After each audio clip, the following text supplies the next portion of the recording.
Cara menggoreng onde-onde agar hasil di tengahnya beneran yang kopong banget dan tidak kempes ketika sudah dingin. Masukkan onde-onde ke dalam minyak sebelum dinyalakan kompornya. Pastikan semua onde-ondenya tersiram minyak. Setelah itu baru dinyalakan api kompornya sambil terus diaduk sampai matang. Pastikan apinya tidak terlalu besar ya supaya matang sempurna sehingga dia tidak kempes ketika sudah dingin. Hasil karya hari ini baru pertama kali coba bikin onde-onde dan ini nggak kempes ya, ini udah dingin tapi nggak kempes sama sekali. Dan untuk wijennya juga nggak lepas waktu digoreng. Yuk sini kumpul mom yang masih sering gagal dan masih belum bisa bikin jajanan tradisional yang satu ini. Aku mau share resep lengkapnya. Kita mau buat isiannya dulu. 250 gram kacang hijau yang udah direbus, tambahkan 120 gram gula pasir. Ini mau kita haluskan dulu ya. Setelah halus pindahkan ke pan. Ini mau kita masak. Sebelumnya tambahkan margarin dan sedikit garam. Ini kita masak hingga teksturnya agak padat. Kemudian kita dinginkan ya. Lanjut buat bahan kulit, pakai tepung ketan, kentang kukus, gula pasir, dan baking powder. Siapkan juga air hangat dan pasta pandan, aduk rata. Kita aduk dulu semua bahannya, lalu masukkan air secara bertahap. Sambil terus diuleni, pastikan tidak ada bahan seperti gula pasir yang masih menggumpal. Kemudian siap kita bentuk, kita ambil kurang lebih 20 gram adonan. Kita masukkan 10 gram isian, kacang hijau yang sudah kita buat tadi.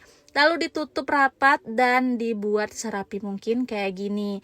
Kalau udah semuanya, siapkan air biasa dan wijen. Ini kita rendam dulu adonannya ke dalam air, lalu baluri dengan wijen. Jangan lupa ditekan-tekan agar saat digoreng nanti wijennya tidak lepas ya. Nah lanjut, siapkan minyak secukupnya, masukkan adonan, lalu nyalakan api kompornya. Mau kita goreng menggunakan api kecil sambil terus diaduk biar nanti hasilnya itu matang sempurna dan bagian dalamnya kopong. Nah ini kuenya udah matang, tinggal kita angkat dan tiriskan. Udah siap disajikan. Yang mau jualan bisa dikemas pakai mika seperti ini, cantik banget. Tinggal ikutin aja stepnya ya mom, insya Allah anti gagal. Ini rasanya enak banget, manisnya pas, pokoknya recommended. Semoga suka, selamat mencoba.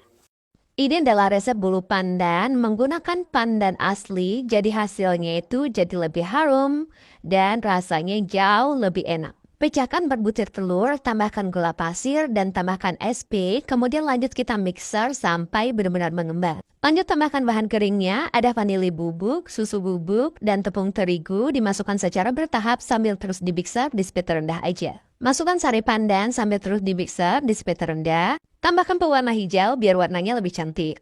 Terakhir tambahkan margarin, ini aku menggunakan margarin kocok, kemudian lanjut kita mixer sampai semuanya tercampur. Lanjut aduk kebalik menggunakan spatula untuk memastikan semuanya tercampur sempurna. Kemudian ini lanjut kita tuang ke dalam loyang yang sudah disiapkan, jangan lupa olesi karo. Kasih topping sesuai selera, ini aku kasihnya seres, kemudian lanjut panggang. Untuk suhunya boleh sesuaikan dengan oven masing-masing. Dan ini dia hasilnya, udah matang, ini aromanya benar-benar harum banget, warnanya juga cantik, silahkan dicoba ya resep